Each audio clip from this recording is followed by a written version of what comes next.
Luciano Deos tem mais de 30 anos de profissão, ajudando empresas a construírem suas marcas. Eu vou bater um papo agora sobre o cenário atual e como as marcas podem fazer para se comunicarem muito bem nesse período. Tudo bom, Luciano? Tudo bom, Elisângela? Como vai? Tudo jóia. Olha, obrigada por me receber aí, mesmo que virtualmente. Luciano, como as marcas podem e devem fazer para agir neste momento de crise causada pela pandemia do Covid-19? Bom, esse é um tema importante nesse momento, né? Nós que trabalhamos no meio aí, enfim, passamos o nosso dia a dia, né? Pensando no tema e ajudando as empresas. A gente tem observado aí o comportamento das marcas e nesse sentido até estruturou um documento, né? Fizemos uma reflexão e geramos um documento, um paper aí com 10 recomendações que nós achamos importantes nesse momento. Eu diria que de uma maneira geral, né?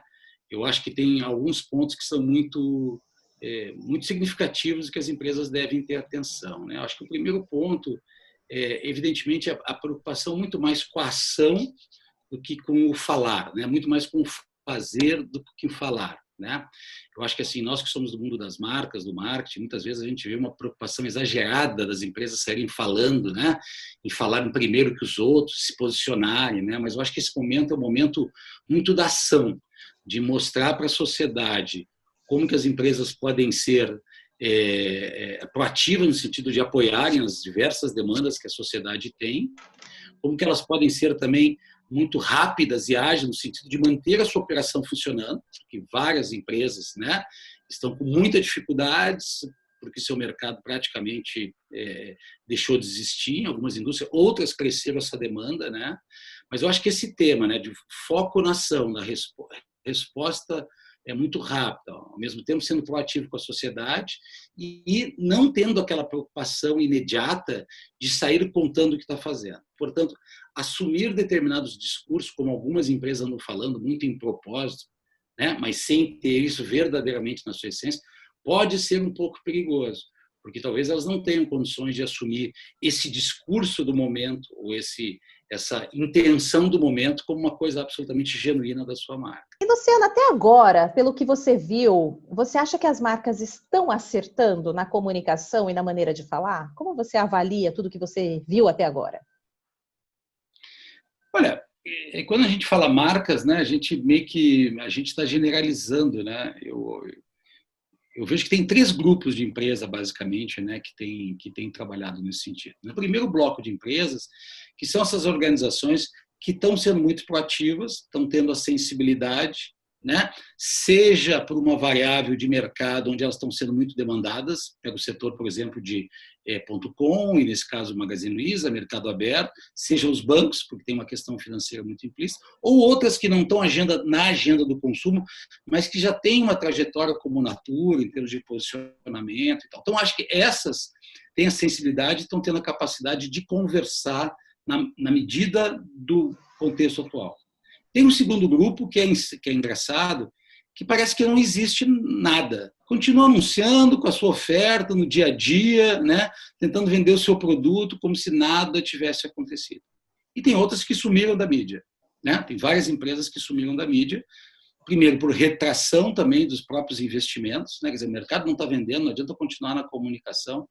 Então, a gente percebe esses 3 movimentos, né? Assim, de uma maneira geral, eu acho que na grande mídia, né, a gente está vendo uma presença tímida no meu ponto de vista. Acho que muito poucas marcas estão verdadeiramente falando, só poucas e grandes. Em termos de rede social, obviamente, né, que até pela relação de custo e tal, a gente vê uma presença um pouco maior dessas marcas todas, né? Mas todo mundo, eu acho que assim, muitas reticências, né? Porque esse momento ele é um momento único, tem todo um contexto político também muito sensível, né? Então, se posicionar nesse momento ou qualquer tipo de afirmativa e postura passa a ser muito delicado para as empresas. Agora, a gente percebe também que as marcas mais estruturadas nos propósitos, na comunicação, estão caminhando um pouco melhor do que as outras. Você sempre construiu marcas ao longo de sua carreira, né? Você acha que vai haver uma mudança no processo de construção de marca depois do que a gente está vivendo agora? Eu acho que você tocou na pergunta mais legal, assim, né? É, eu tenho visto muita gente falar desse tema de propósito. Eu até tenho brincado internamente, né, que depois de pandemia, a segunda palavra mais presente no nosso mercado é live-demia, né? Que é o mundo das lives, e a terceira é propositodemia, né? Porque, assim, de repente, propósito, que já era uma coisa que vem sendo falado, virou o tema da hora. Virou o tema da hora, todo mundo fala em propósito e tal. Então, assim, eu particularmente acho que estamos exagerando no discurso, né? Um dos tópicos, inclusive, que a gente coloca no nosso estudo é mais crenças e valores e menos propósito. Né? Assim, a gente está vendo empresas falar de propósito que nunca falaram de propósito, nunca falaram. E nunca tiveram uma atitude alinhada com uma causa social. Né? Porque, no final do dia, o que é propósito? O que é propósito que está todo mundo falando de propósito? Né? É a razão de existir, é a proposta de valor, né? De certa forma, a minha missão mesmo. Então, assim, tem uma confusão no meio disso tudo, e eu acho que, assim, de certa forma, o mercado começa a olhar propósito, né, como uma razão de ser, tendo como fim maior ajudar a sociedade. Na prática, a gente vê que muitas organizações que estão falando isso agora não têm, historicamente, esse compromisso. Esse é um primeiro ponto. Mas tudo bem. Se nesse momento a minha consciência foi despertada e este passa a ser meu compromisso a partir de agora, legal. Agora, tenha certeza e convicção que essa vai ser, então, a sua agenda, para não aparecer também um oportunismo no discurso. E a gente sabe que tem muito isso, né, nessa coisa de tentar marketear o momento. Né? Então, por exemplo, a gente tem visto a Ambev, uma das marcas mais destacadas. E uma das marcas falando muito em propósito, principalmente no discurso dos seus executivos. E eu fui olhar lá qual é o propósito. Não tem um propósito declarado. Né? Fala que é ajudar a conectar pessoas para um mundo melhor. Isso é uma agenda vazia, de certa forma. Né? Então, assim, tem uma discussão importante de uma empresa que vende bebida alcoólica, né? Como é que estabelece uma discussão dessa de propósito dentro dessa agenda? Né? Isso não desqualifica as ações que estão fazendo, que são fantásticas, temos que bater palma, fábrica de gel e outras coisas, né? Mas eu acho que o cuidado entre colocar esse tema de propósito e o compromisso da execução é muito importante. Então, Natura, né, a gente sabe da legitimidade do seu discurso e que o discurso sempre esteve à frente do negócio, inclusive, né, o negócio a serviço do discurso. Magazine Luiza, né, principalmente pela postura das suas lideranças, né, da Luiza especialmente, do compromisso com a sociedade, quer dizer, sustenta essa proposta de valor. Agora, eu te confesso que eu tenho dificuldade de ver além disso. Eu vejo dificuldade quando eu vejo os bancos falando nisso, né? E na prática, lá na ponta, está todo mundo desesperado atrás de crédito, e os bancos não se mexem. Eles não conseguem nem repassar, quer dizer, não conseguem ou não querem repassar o que o governo, né, coloca como linha, e eles são os agentes, e ao mesmo tempo estão fazendo ações do outro lado. Então, eu fico me perguntando, por que os bancos privados talvez não tenham ajudado a Caixa Econômica a diminuir as filas e fazer o repasse de R$ 600 emergencial, se o propósito maior é ajudar? Então, eu acho que tem aí uma discussão grande pela frente, que eu acho que, inclusive, vocês aí, jornalistas, especialistas do setor, deveriam provocar debates nesse sentido, porque nós temos que cuidar, né? Muitas vezes, nosso segmento, marcas e marketing, somos acusados de oportunistas, né? Marqueteiros. Então, acho que tem que ter um pouco de cuidado nessa discussão de propósito. Eu tenho colocado ressalvas para todo mundo, especialmente para os meus clientes. Não, agora temos que definir o nosso propósito. Olha, eu não acho que é o momento, no meio desta crise, porque as empresas não vão ficar voltadas a ações sociais o resto do tempo. Daqui para frente, como você vê a construção de marca? Quando a gente fala em termos de construção de marca, metodologicamente vai ser a mesma coisa. Não tem uma mudança metodológica aqui, né? O que é a marca? Marca, para nós, é aquilo que traduz e potencializa a estratégia do negócio. Portanto, nós sempre, quando nos perguntam, pô, mas é a hora de mexer na marca, devo fazer isso? A resposta é, se você tem alguma mudança na estratégia do negócio, você tem que fazer uma mudança ou, no mínimo, uma reflexão sobre a marca. Portanto, para responder a tua pergunta, é o seguinte: a grande maioria das marcas vão ter que ser repensadas. Não significa que vão mudar. Por que elas vão ter que ser repensadas? Porque as estratégias de negócio vão ter que ser mudadas. Setores vão acabar ou vão ser reduzidos a 10%. Né? Outros vão ter várias oportunidades, outros vão ter que redirecionar. Portanto, todas essas mudanças nas estratégias de negócio terão que ser refletidas como? Através das marcas. Então, pode ser que algum negócio não mude, inclusive, né, nas suas dimensões operacionais, mas este efeito de consciência que a gente está falando que está surgindo impacte tanto esta organização que faça ela repensar a sua marca, mas ela tem que repensar o negócio, porque o que é uma marca consistente? É o que entrega o discurso. Mas não só o discurso conceitual, o discurso do negócio como um todo. Um pouquinho antes da gente entrar em isolamento social, você entregou um trabalho muito bacana para a BR. Queria que você me falasse um pouco sobre ele. Passamos aí os últimos 15 meses envolvidos nesse projeto, que é repensar todo o conceito, toda a experiência dos postos e desenhar isso, né? Desenhar os ambientes de pista, de loja.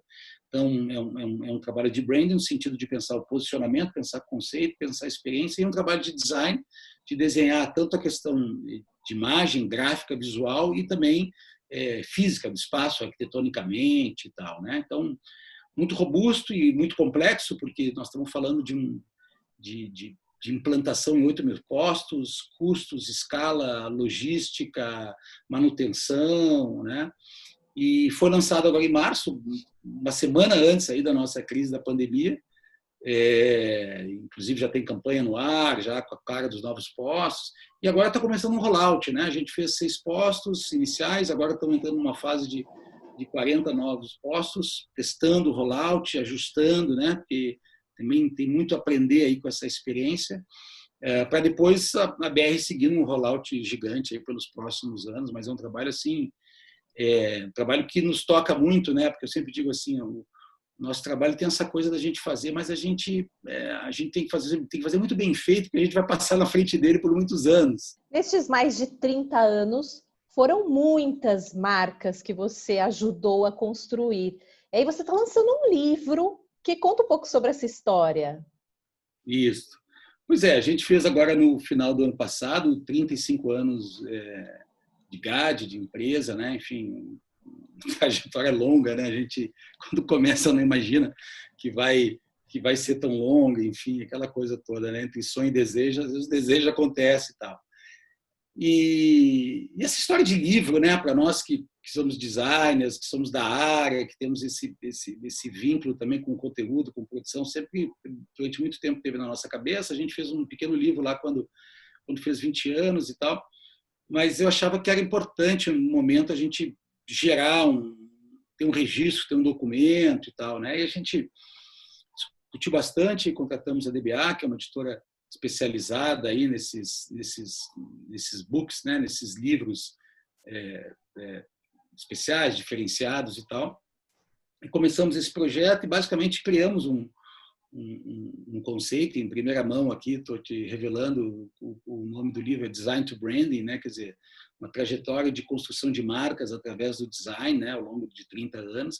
E a gente selecionou 50 cases, assim, né? Que nós achamos importantes, interessantes. Não significa que são de empresas maiores ou menores, ou de um projeto melhor avaliado ou menos avaliado, mas projetos que ao longo da nossa história, de certa forma, impactaram, tiveram, né, uma importância X, Y naquele momento e tal, né? Então tem uma marca criada lá, por mim, em 85, sei lá, 86, aí tem o trabalho da BR, que foi inaugurado agora mês passado e tal, né? Mas mostrando um pouco dessa diversidade, desse nosso olhar, dessas características do nosso trabalho, né? De trabalhar com marcas dos mais diversos ambientes, de ter um foco muito grande na experiência, né? O GAD se notabiliza por olhar a marca a partir da experiência, quer dizer, a nossa crença de que o que define marca é a qualidade das experiências que as empresas entregam, e isso é que dá consistência para as marcas. Então, mostrando muito, né, como é que se traduz a entrega. Nosso trabalho nós não temos nada a ver com logotipos, né? logotipos são instrumentos dentro de um processo de construção de marca, né? E construção de marca é muito maior.